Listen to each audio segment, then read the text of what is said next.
I've got some very important sexless marriage advice for men. Because if you're living in this situation, you don't deserve to go another day feeling the pain and the emotional hurt that you are.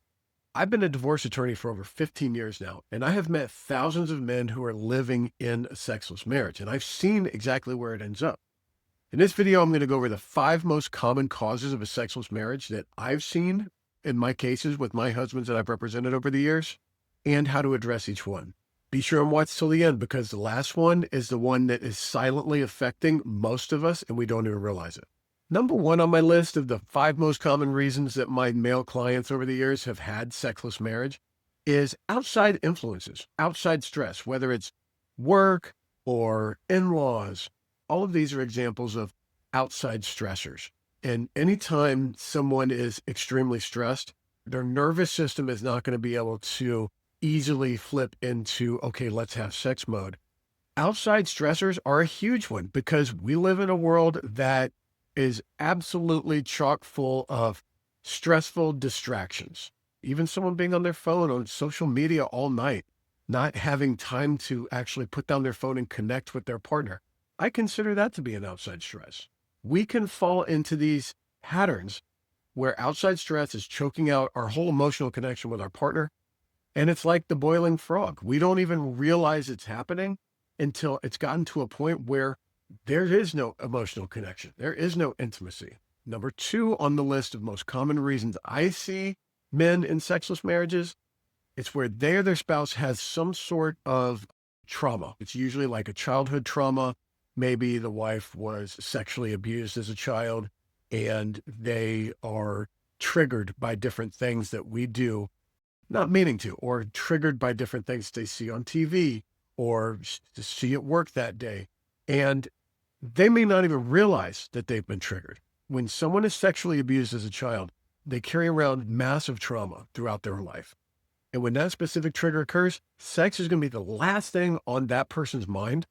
And the worst thing in that situation that we can do as a spouse is react with anger or withdrawing emotionally, creating distance, because that's going to cause our traumatized spouse to feel like we're actually punishing them for their trauma and for their abuse, which is going to create this resentment loop that once you get caught up in that, it's really hard to pull out of. The next one on the list is kids.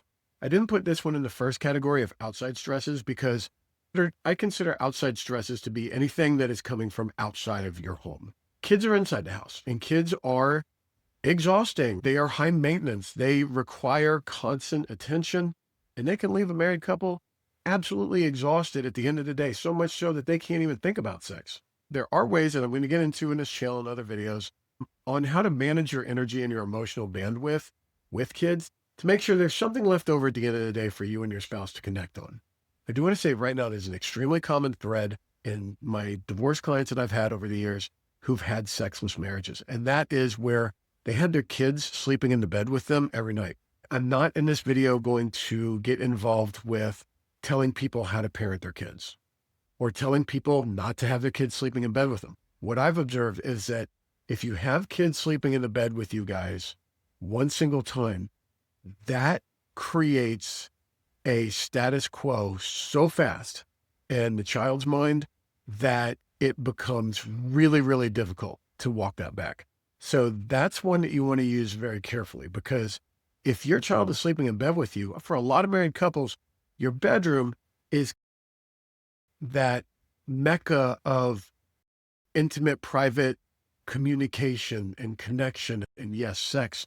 And so when we have someone else, like one of our kids, who's in there every night without fail, it does so much more than just reduces your ability to have sex.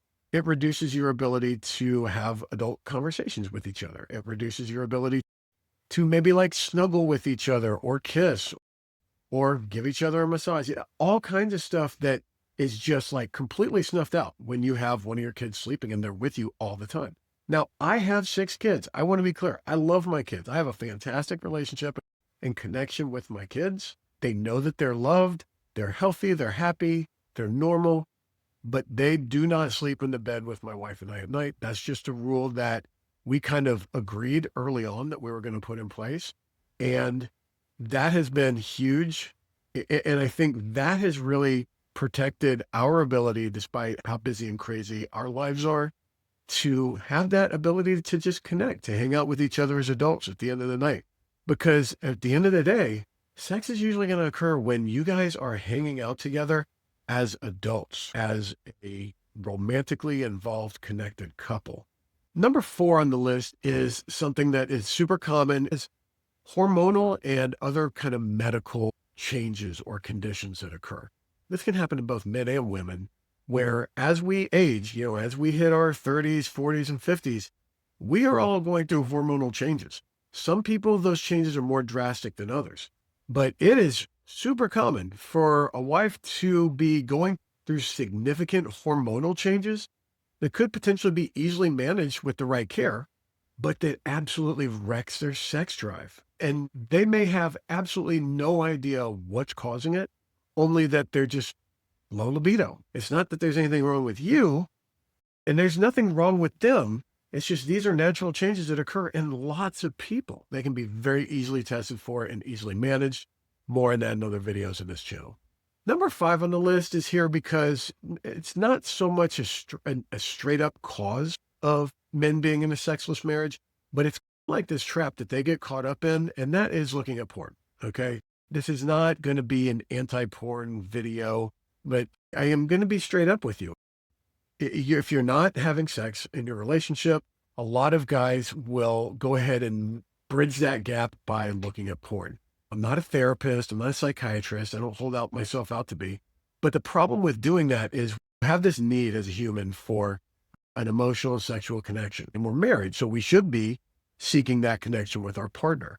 When we turn to an outside source for that satisfaction of that sexual connection, there's a certain type and amount of our energy that goes into that we're investing in that, even if it's just on the phone for 5 minutes. We have now taken some of our emotional and sexual energy that is supposed to be devoted to and invested in our partner, and we have just outsourced it to some video online when that energy is just gone from us.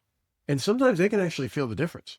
But what it does is it gives us as guys this real like lackadaisical kind of attitude toward things like snuggling, holding hands, saying sweet things, maybe giving compliments, maybe being interested in a conversation about how her day went. All of those things are really, in my opinion, important kind of parts of this intimate emotional relationship that we have with our spouses that ultimately leads to sex. What gives us the energy and the push and the desire to have that connection and those conversations with our partner is in part our sexual energy. We just got it out and mailed it off to the internet when it's supposed to be to her. And she's going to feel that. I personally believe that just absolutely putting a 100% moratorium and blocking all porn out of your life is very important. At least do it as an experiment. Maybe try for 30 days, no porn. And instead, every time you want to go and jump online, have a conversation with your partner instead. Try it for 30 days. Just see what happens. I think for a lot of you guys watching this, you're going to see that there's a difference. Here's where I get to give you guys some hope and encouragement if you're going through this situation. And that is, if you will notice, of the 5 most common causes of men being in sexless marriages that I've just gone over, there's a couple things that all of them have in common. The first thing they all have in common is none of them are your fault. Okay. None of them mean that you're not good enough or that you're not attractive enough or that they don't love you. The other thing is that none of them are completely hopeless. Everything on this list can be addressed. It can be fixed. It can be worked on. Some easier than others.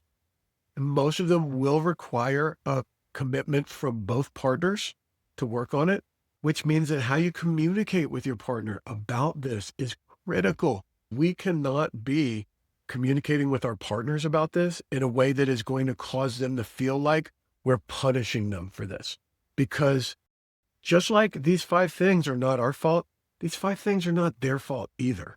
We'd have to make sure that however we address this with our partner, we're making absolutely sure that there's no way that our communication could be misconstrued as blaming them or saying that it's their fault, saying that they've done something wrong or that they're bad or that they've made some kind of mistake, and or that we're mad at them or that we're disappointed. All of those things are going to absolutely make the situation worse. And there are ways to communicate about this.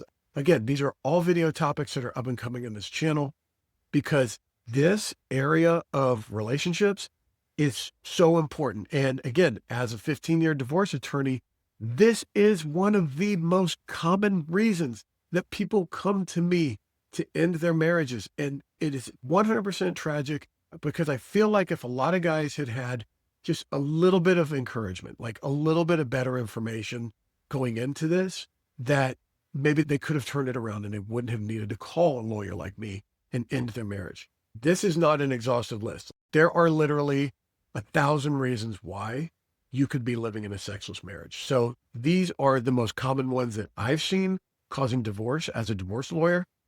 But by no means does this mean that this is the exhaustive list, that there are not many, many others. Do you think that any of these common causes is contributing to your sexless marriage? Let me know in the comments below. I try my best to read and respond to every comment. Did this video talk to you? Did this resonate with you? Did this improve your situation even a little bit? If so, I would love it if you'd hit that thumbs up or that heart icon. I get tremendous encouragement to continue making content like this every time you do that. Finally, if you're in this situation and you want to learn more about not just dealing with sexless marriage, but how to have a healthy relationship, how to avoid divorce, I created this channel for the purpose of helping people have healthy marriages, to save their relationships if they're in trouble, to fix issues that lead to divorce so that you can avoid calling lawyers like me someday. And God forbid, if you have to go down that road toward ending the marriage, how to keep that process as peaceful and amicable as possible to protect you and your children's emotional safety. The last thing I have, guys, is that if you're going through this situation right now and living in a sexless marriage, or maybe you've been going through this for years and you guys are headed toward a divorce. Regardless, I know that means that you are going through probably one of the most traumatic, painful times of your entire life. I'm here to tell you that I've represented thousands of guys who have gone through this over the years. And there's one common thing for every single case, and that is that it got better with time. So I'm here to tell you this is a temporary situation, okay? Sexless marriage in most cases can be addressed. There is hope, okay? This does not define the whole rest of your life. This does not in any way define your value as a human being, okay? Everything's going to be okay. I love you. I'll see you in the next one.